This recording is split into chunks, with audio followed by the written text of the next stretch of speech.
Let's do a self-exploration meditation on the apparent conflict between the ever-free Atma and the bound personhood.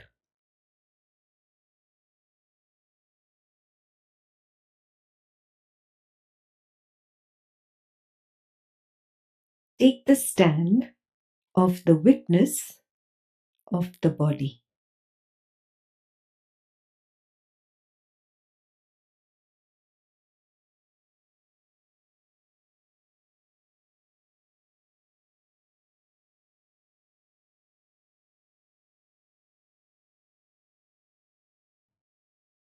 Are you in the body, or is the body inside you?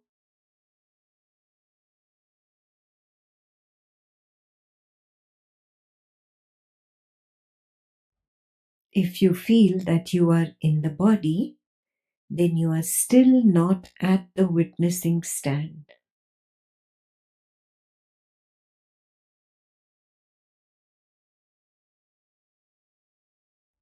If you recognize that the body is inside you, then you have taken the correct stand as the witness.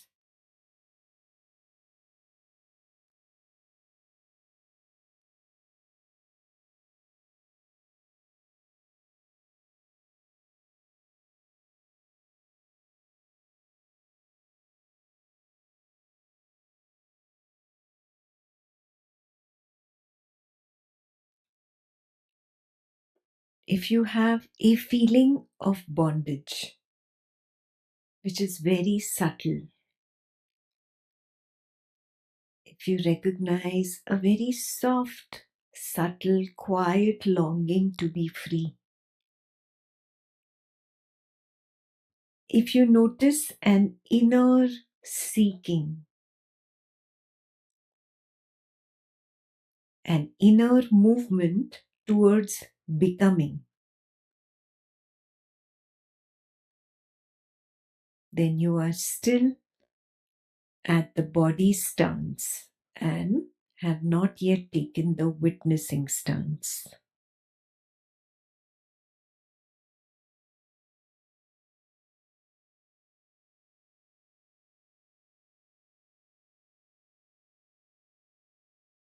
If you're still not able to take the witnessing stance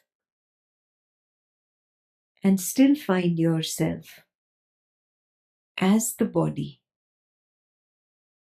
recognize that you feel bound.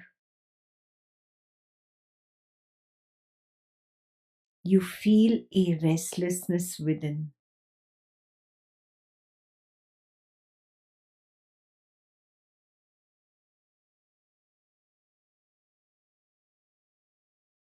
Understand that the Atma does not desire freedom because it is ever free. Freedom is not something that is gained. Freedom is the nature of Atma.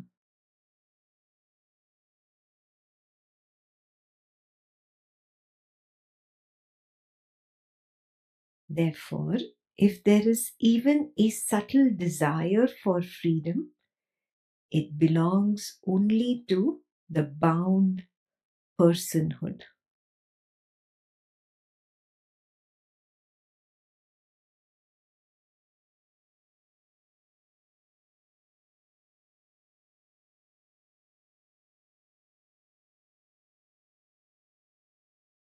The personhood is limited by fear, desire, aversion, etc. It seeks freedom as relief, as an escape, as an attainment.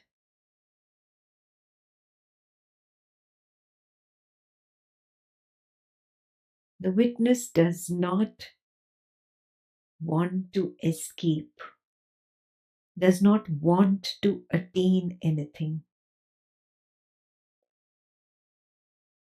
It does not seek freedom.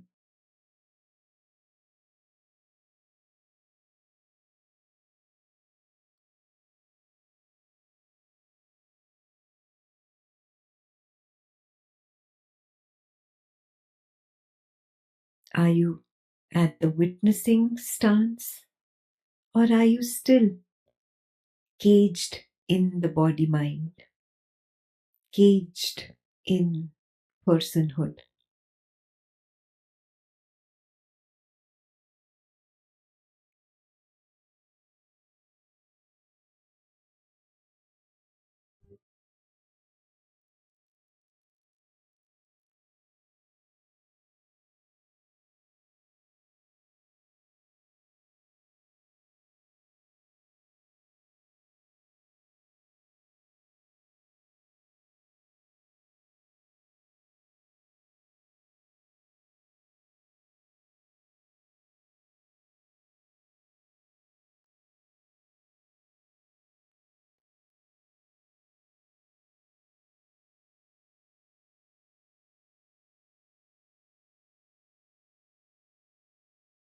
If you came to the witnessing stance for a bit and slipped back into personhood,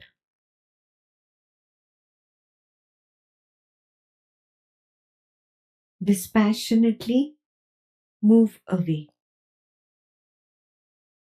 and stay at a distance. From this distance, attempt to understand what is bound personhood.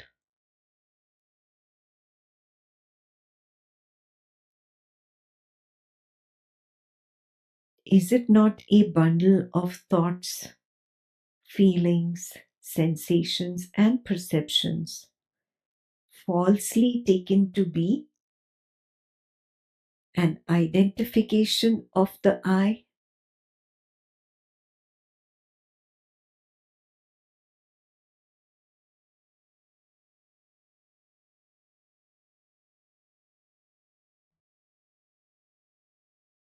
Isn't this false identification simply a superimposition?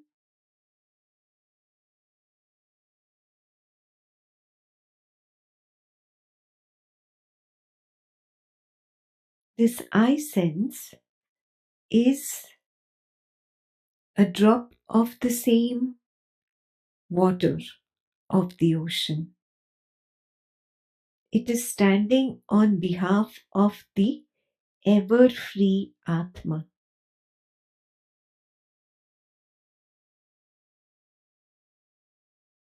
Bondage begins when the ever free Atma takes the superimposed person to be itself.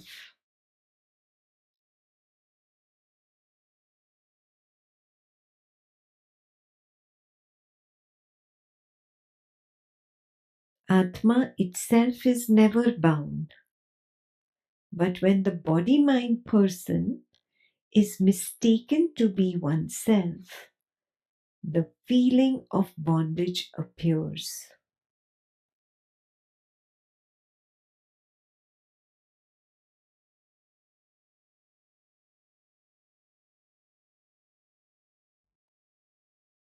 Do you recognize this feeling of bondage as a stiffness, as a heaviness within?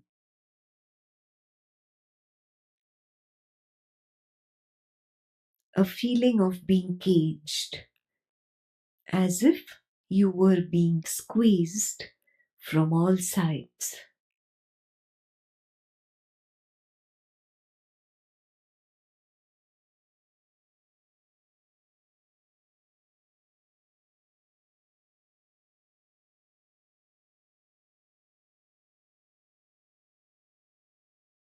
Atma itself is never bound, but when the body mind person is mistaken to be oneself, the feeling of bondage appears.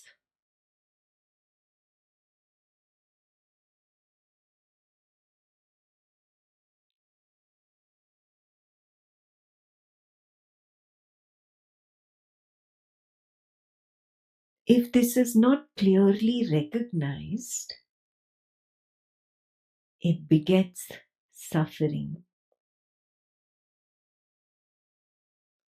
One movement says, I am limited, I am bound. Another movement cannot accept limitation due to its ever-free nature. An inner conflict ensues. That creates suffering.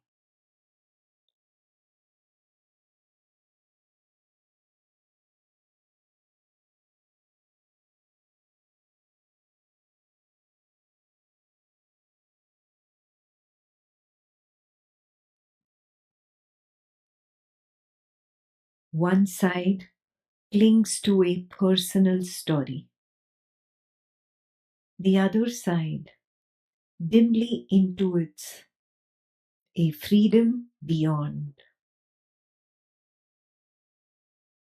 This inner friction is the pain of misidentification due to superimposition.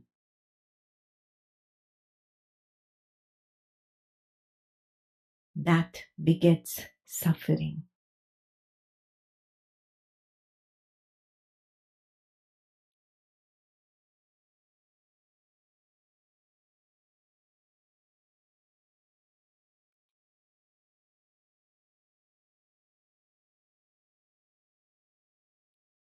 Suffering is not caused by the Atma.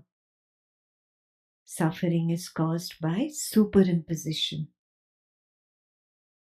It is caused by taking the non-self to be the self. It is caused by taking the bound personhood to be what I am.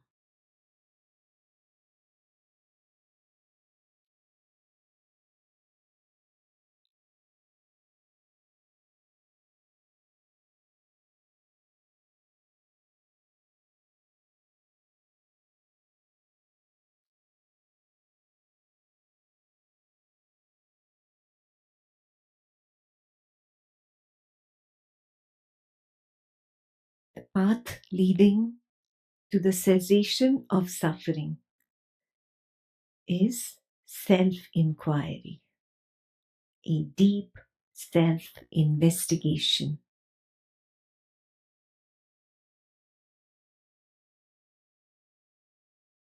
Ask yourself the question, can I be that which is bound while I feel inherently boundless within?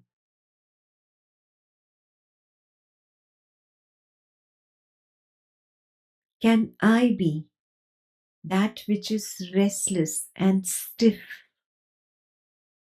when I inherently feel at peace and soft within?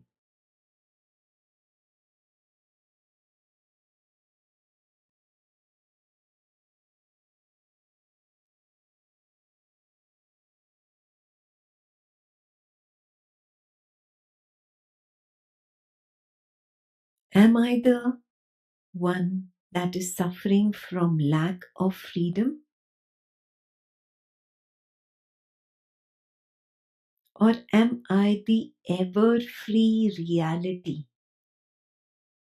in whose light all these ideas appear and disappear?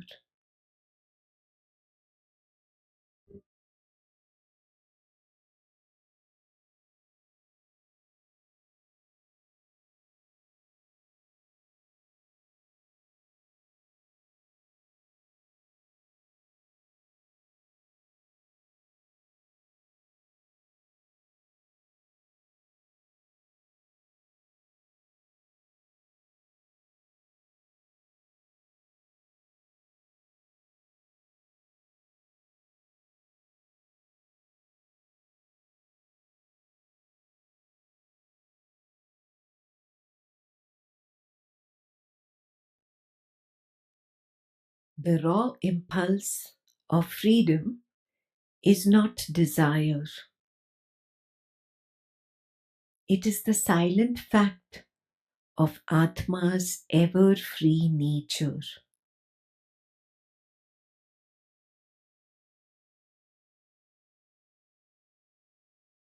Only when that ever-free nature is covered by the superimposition of identification with personhood, it becomes distorted, and we label it as a desire for freedom.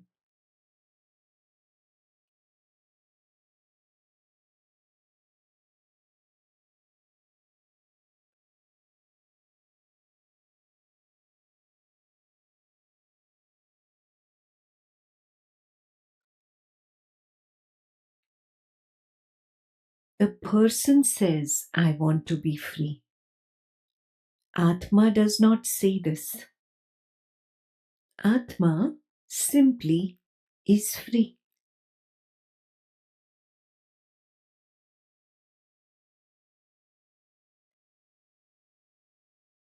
The person seeks freedom from something. Atma is not bound by anything.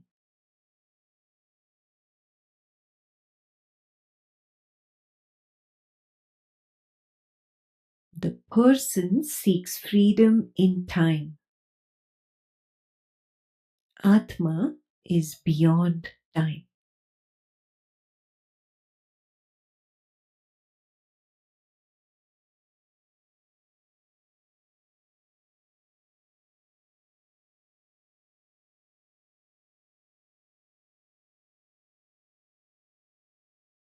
The desire for freedom is a misreading. It is the bound person's translation of the silent truth of the self.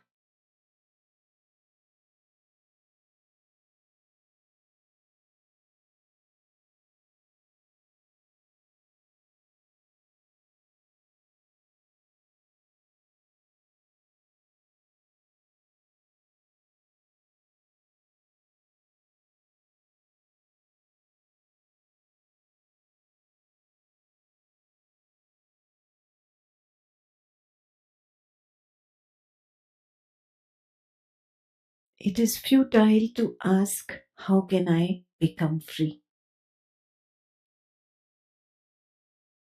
Ask instead, who is this I that claims bondage? Who is the one seeking freedom?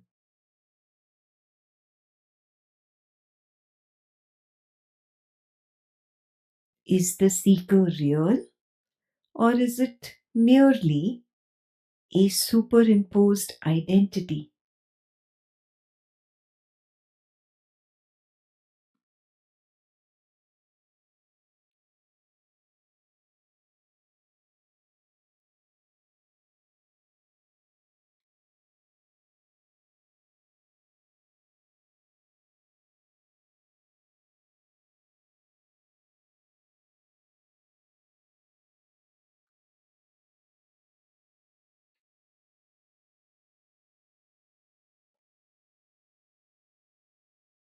Bondage belongs only to the imagined self.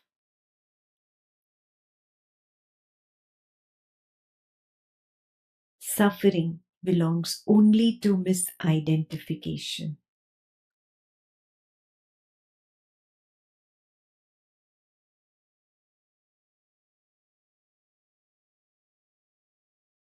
Seeking belongs only to bound personhood.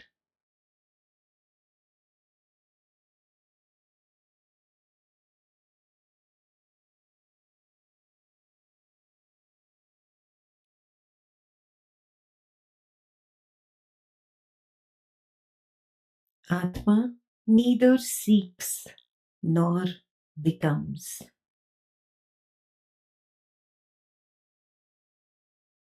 Atma neither strives nor suffers.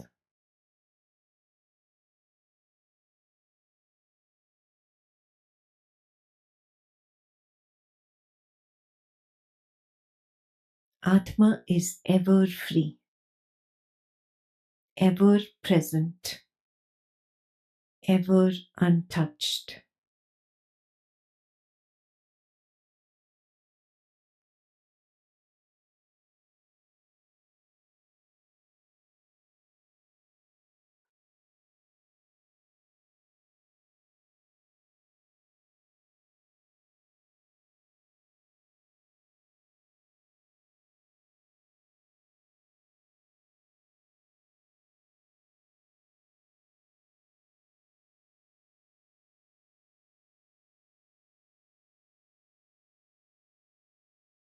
When you see this directly, the lie of seeking falls away.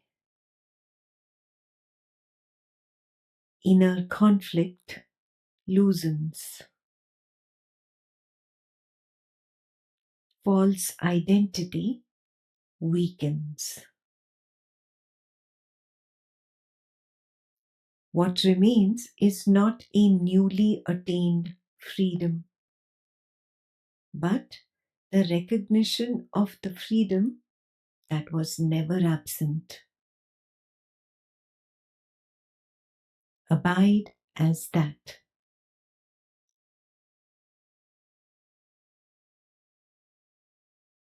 Not as the bound person hoping to become free,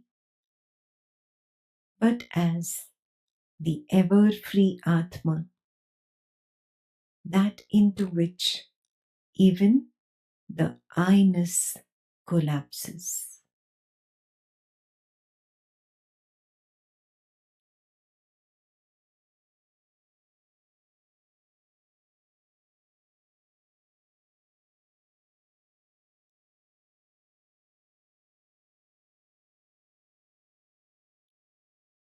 Abide as the ever free Atma.